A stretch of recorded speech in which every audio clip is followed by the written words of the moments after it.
Assalamualaikum warahmatullahi wabarakatuh. Alhamdulillah wa syukurillah. Assalatu wassalamu ala rasulillah.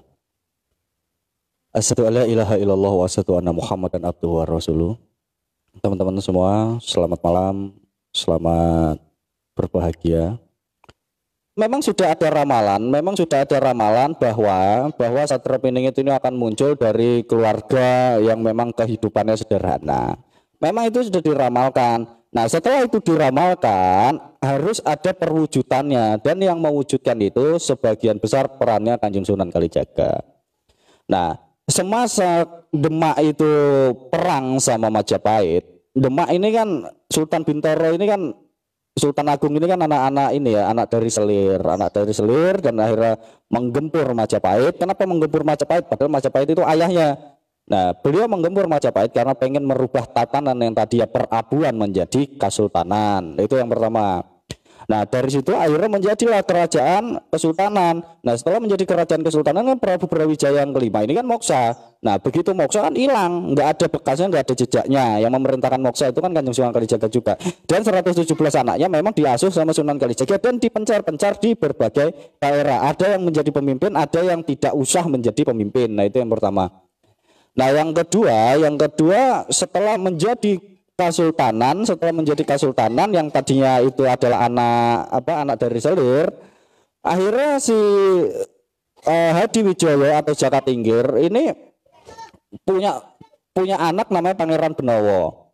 Nah, sebenarnya Sutawijaya anak tiri dari Jaka Tingkir ini nggak akan jadi raja dia itu.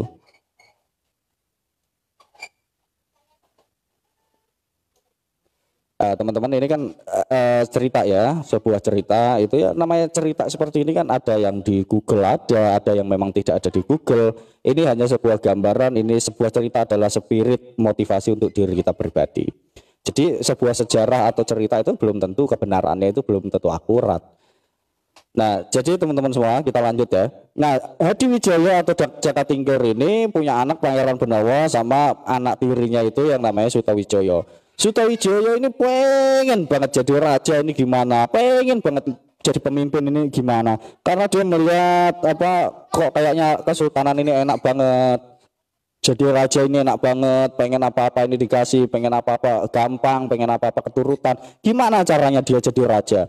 Nah, semedilah terus-terusan si Sutawijaya ini di pinggir pantai.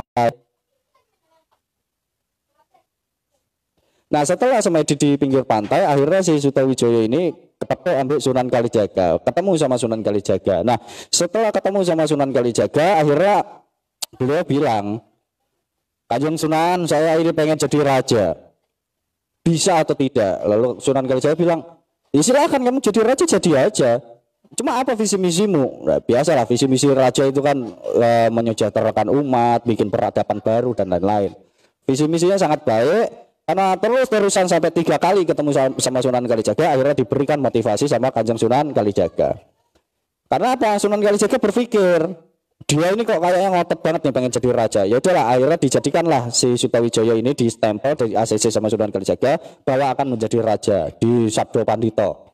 Didoakanlah sama Sunan Kalijaga supaya si Sutawijaya jadi raja. Nah, setelah itu kan Pangeran Benowo ini kan harusnya jadi raja. Karena beliau ini kan keturunan asli Keprabon, keturunan asli dari orang sakti yang namanya Jaka Tingkir, kan sudah terkenal kesaktiannya, murid Sunan Kalijaga.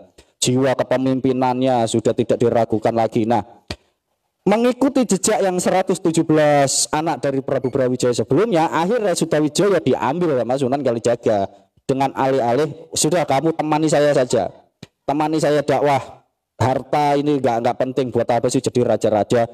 Nah, akhirnya Pangeran Benowo nurut ikut sama Sunan Kalijaga seperti jejak saudara-saudara yang terdahulu yang 117 anak dari Prabu Brawijaya.